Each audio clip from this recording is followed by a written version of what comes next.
Think for a moment. Imagine sitting in complete silence, perhaps late at night, when the world finally slows down and external noise fades away. Suddenly, without warning, a high-pitched ringing arises in your ears. There is no machine running, no distant sound, no visible cause. It feels internal, intimate, almost as if it comes from within your own awareness. Most people brush this aside as something trivial, a random bodily glitch, something to ignore. But imagine, just for a moment, that this sound is not random at all. Imagine that it is a signal, a subtle indication that your consciousness is brushing against a deeper layer of reality. What if this ringing is not a problem to be silenced, but a message waiting to be understood? What if it is a sign from the monad itself, the eternal source from which all existence flows? Stay with me, because what will be revealed here is not only ancient, but transformative. And the final understanding we will reach later is the most important and powerful of all, capable of changing the way you perceive life, reality, and yourself. For those who are drawn to hidden knowledge, nothing in existence is accidental. Ancient wisdom traditions across cultures agree on one fundamental principle. Reality is alive, intelligent, and structured through vibration. The universe is not a collection of inert objects, but a dynamic field of consciousness in motion.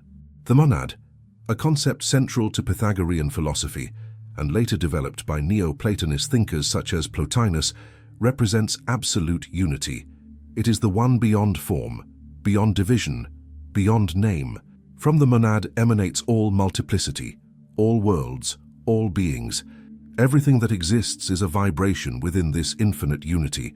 Before we move deeper into this mystery, if this kind of knowledge resonates with you, take a moment to subscribe to the channel, leave a like, share this video with those who feel there is more to reality than what meets the eye, and comment below. What you are about to hear contains revelations that may permanently alter how you understand your inner experiences and your relationship with the universe. Now, let us return to the phenomenon itself. In modern medicine, ringing in the ears is often labeled tinnitus, a term that attempts to confine the experience to a purely physical explanation. While physical causes can exist, ancient traditions never reduced human perception to the body alone. In Hindu metaphysics, there is the concept of nada, the inner sound, believed to arise when consciousness begins to attune itself to subtler dimensions. Yogic texts describe practitioners hearing bells, flutes, or high-pitched tones as the mind withdraws from sensory distractions and turns inward. Tibetan mysticism speaks of the sound of emptiness, a resonance perceived when awareness expands beyond ordinary thought. Hermetic philosophy offers a crucial key to understanding this experience. One of its central teachings states that everything vibrates, from the densest matter to the most refined spirit.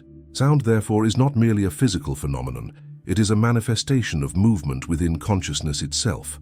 Manly P. Hall, a renowned scholar of esoteric traditions, emphasized that sound is the most spiritual of the senses because it can exist without form. You can hear without seeing, you can hear in darkness, you can hear what has no shape. This is why sound has always been associated with creation, from the sacred syllables of Eastern traditions to the idea of the divine word in Western mysticism. Ask yourself this carefully. Why does the ringing often appear when you are quiet, reflective, emotionally sensitive, or mentally absorbed? Why does it tend to emerge during moments of transition, insight, fatigue, or deep thought? These are precisely the moments when the mind loosens its attachment to external stimuli. When attention withdraws from the surface of reality, subtler impressions become perceptible. The ringing is not created in these moments, it is noticed. From the perspective of the monad, individuality is a temporary modulation of a single, infinite consciousness. Each human being is like a note played within a cosmic symphony. Most of the time, our awareness is locked into a narrow band of perception tuned to survival, routine, and material concerns. But when consciousness shifts even slightly, the tuning changes. The ringing in the ears can be understood as the sound of recalibration, like an instrument adjusting its pitch to match a higher harmony. Plotinus described reality as a series of emanations flowing outward from the one, becoming progressively denser. Yet he also taught that the soul retains an inner connection to its source. When attention turns inward, the soul remembers. The ringing can be seen as a side effect of this remembrance, a subtle resonance produced when the finite touches the infinite. It is not that the monad speaks in words. Words belong to division. The monad communicates through vibration.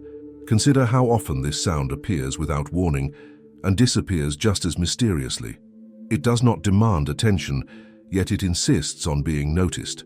This is characteristic of symbols that operate beyond rational thought. They do not force meaning upon you. They invite contemplation. The ancients believed that signs reveal themselves only to those who are willing to listen inwardly.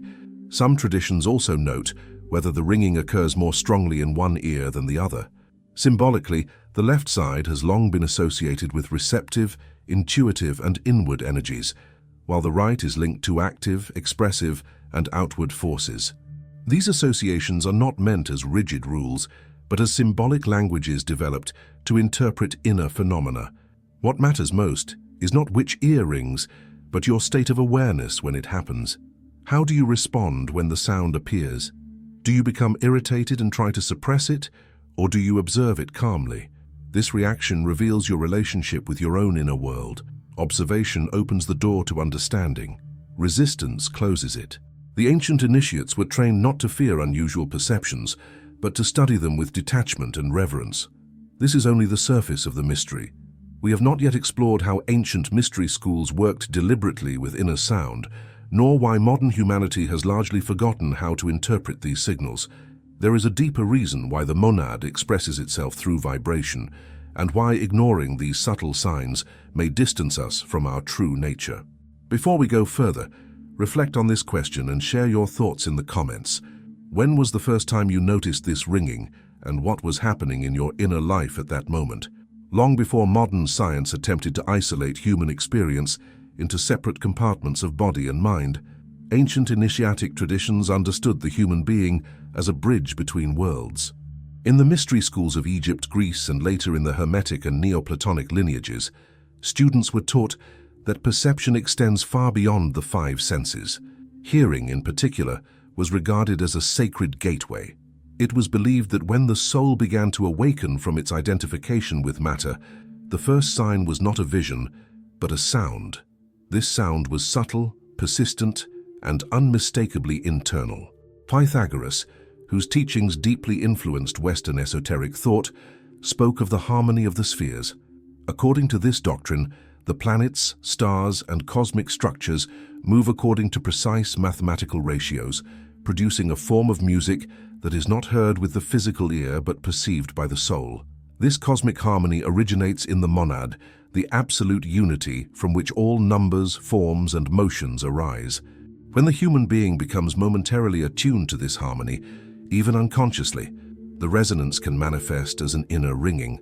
It is not the music of the planets themselves, but the echo of alignment between the individual and the universal order. This idea was not symbolic poetry alone. Plato, drawing from Pythagorean and Orphic traditions, taught that the soul once contemplated pure truth before descending into the material world. Memory of this state is not intellectual, but vibrational. It cannot be recalled through words or images, but through resonance. When the mind grows quiet, when emotional turbulence subsides, when attention turns inward, the soul briefly re-enters a familiar frequency. The ringing in the ears can be understood as a fragment of this forgotten language. Hermetic philosophy reinforces this understanding through the principle that the universe is mental in nature. If all reality arises from consciousness, then changes in consciousness must be accompanied by changes in perception. Sound, being less bound to form than sight, becomes the medium through which these shifts are first registered. Manly P. Hall explained that advanced initiates were trained to recognize inner sounds as markers of spiritual sensitivity, not as hallucinations or errors. To them, these experiences indicated that the individual was becoming receptive to subtler layers of existence. It is important to understand that this does not imply that every instance of ringing carries the same meaning. Ancient teachings emphasized discernment. The body, mind, and soul are interwoven, and physical causes must never be ignored. Yet, when no external or physiological cause is evident, and when the sound arises during moments of introspection, emotional clarity, or existential questioning, the experience takes on a different significance. It becomes symbolic, not in a metaphorical sense, but in a living, experiential one. Consider how modern life conditions the mind. Constant noise, digital stimulation, emotional stress, and relentless distraction create a dense field of mental interference. In such a state, subtle signals are drowned out. When silence finally emerges, the nervous system relaxes, and attention withdraws from external demands. Inner perception reawakens. The ringing was always there beneath the surface, but only becomes noticeable when the noise of the world subsides. Neoplatonist philosophy offers a powerful framework here. Plotinus taught that the soul exists simultaneously on multiple levels. One part remains immersed in the material world, while another never leaves the divine source. Most human suffering, he argued, comes from identifying exclusively with the lower level. Moments of inner sound may occur when awareness shifts upward, even briefly, toward the higher aspect of the soul. The ringing is not the cause of this shift, but its trace, like ripples left behind when something passes through still water. This perspective also explains why the experience can feel both neutral and profound at the same time. The sound itself may seem simple, even annoying, yet it carries a strange sense of presence. This presence is not emotional excitement, but quiet intensity. Ancient texts often warn that the sacred does not always arrive wrapped in beauty or comfort. Sometimes it arrives as subtle disruption, a reminder that reality is deeper than appearances. Ask yourself something important. When the ringing occurs, does it pull you outward into anxiety or inward into awareness? Does it provoke fear or curiosity? The experience itself is less important than your relationship to it. Esoteric traditions consistently taught that transformation begins not with phenomena, but with attention. Where you place your awareness determines whether a sign becomes noise or meaning. The monad does not intervene dramatically in human affairs. It does not shout. It does not demand. Its presence is constant, silent, and subtle. Communication from such a source cannot be loud or forceful. It must be gentle enough to preserve free will. Vibration, not language, becomes the medium. The ringing in the ears, then, can be understood as a reminder, not a command. A signal, not an explanation. We are still only approaching the threshold of this mystery. There is a reason why initiates were taught to cultivate silence, discipline attention, and refine perception over long periods of time. In the next part, we will explore how sustained inner listening can alter consciousness itself, and why the modern world has lost its sensitivity to these signals, often mistaking awakening for dysfunction. Reflect on this and share your thoughts. When silence enters your life, do you welcome it, or do you fill it immediately with noise? As inner listening deepens, something subtle yet profound begins to occur within consciousness. The world does not necessarily change on the outside, but perception itself becomes more refined. Ancient traditions insisted that awakening is not about acquiring new beliefs, but about recovering a sensitivity that was always present. The ringing in the ears, when understood through this lens, is not an isolated event, but part of a broader process of remembrance. It signals that the barrier between surface awareness and deeper consciousness is thinning. In the mystery schools, silence was never considered emptiness. It was considered fullness. Students were trained to sit in extended periods of quiet, not to escape the world, but to perceive what normally goes unnoticed. Over time, many reported the emergence of inner sounds, subtle vibrations or high-pitched tones. These were not sought after. In fact, seeking them was discouraged. They arose naturally as attention stabilized and identification with constant thought weakened. The ringing became a byproduct of alignment, not a goal. This distinction is crucial.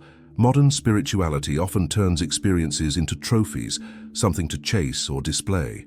Ancient wisdom warned against this impulse. Phenomena are signs along the path, not the destination. When misunderstood, they inflate the ego. When understood, they dissolve it. The monad is not interested in impressing the personality. It draws the soul inward toward unity.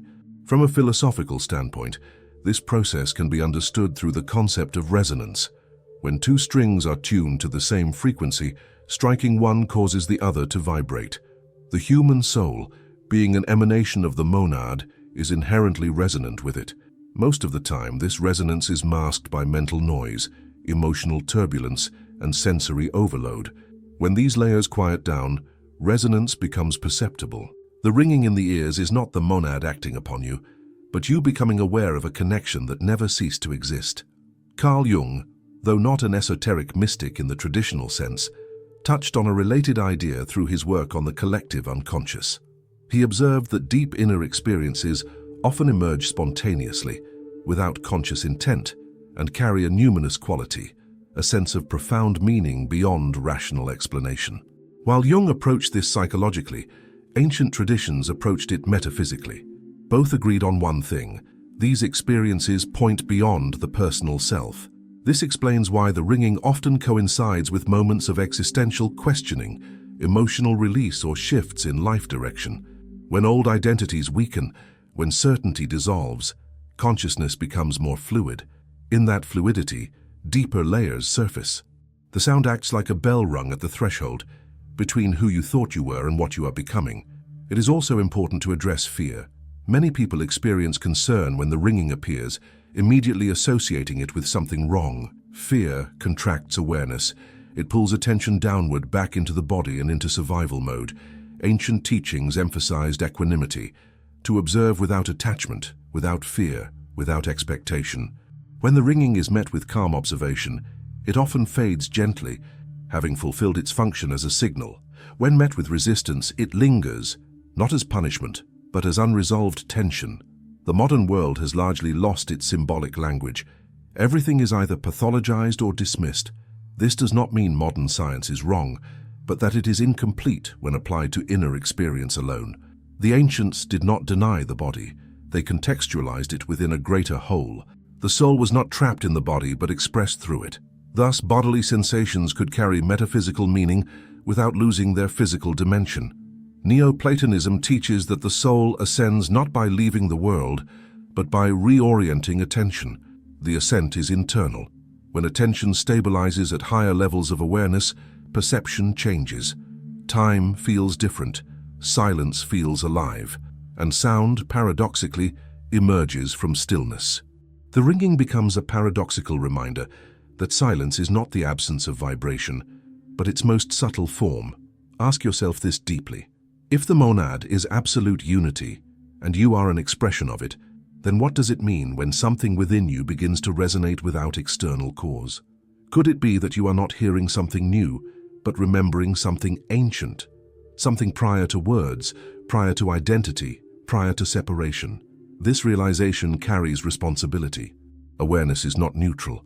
Once you begin to perceive deeper layers of reality, you are invited to live differently, with more presence, more humility, more attentiveness to the unseen dimensions of existence. The ringing in the ears is not an end point.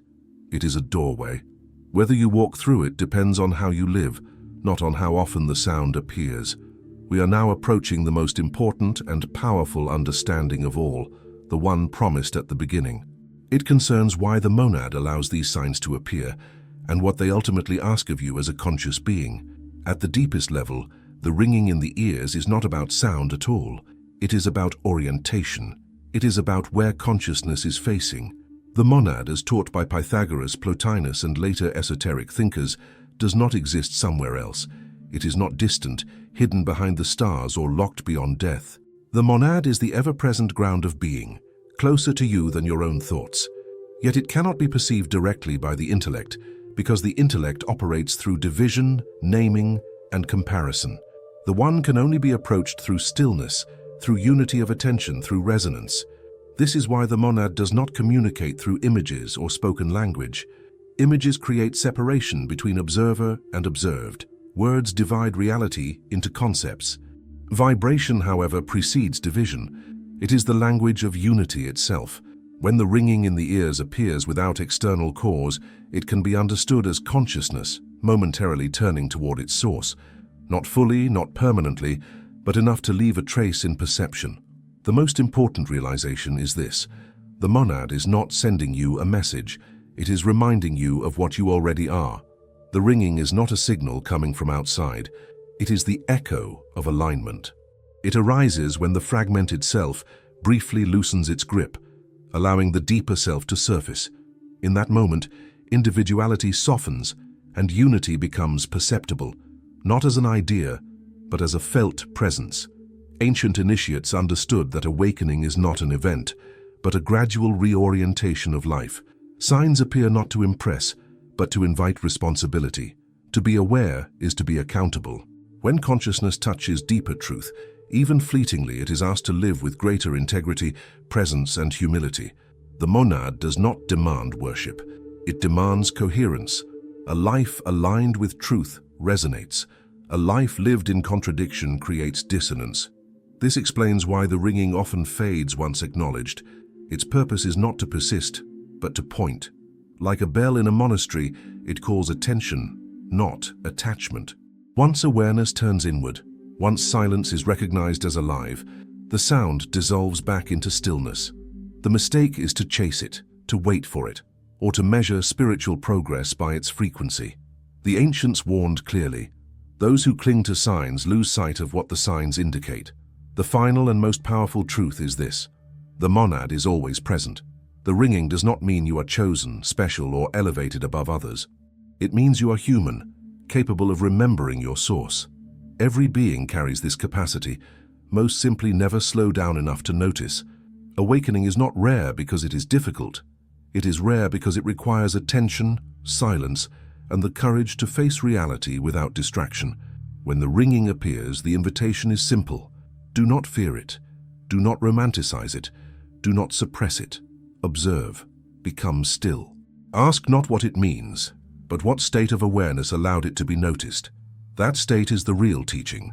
Cultivate it, and you will not need signs. Life itself will become transparent, infused with meaning, guided from within, rather than driven from without. Plotinus wrote that the soul does not need to travel anywhere to find the one. It only needs to turn around. The ringing in the ears can be understood as the subtle sound of that turning beginning, not complete, not permanent, but real. Now reflect honestly. How much of your life is lived in noise, distraction, and unconscious repetition, and how much is lived in presence, silence, and awareness? The monad is not waiting for you at the end of time. It is waiting in this moment. If this understanding resonated with you, share your thoughts in the comments. Your reflection may help others recognize what they have been hearing all along. Thanks for looking.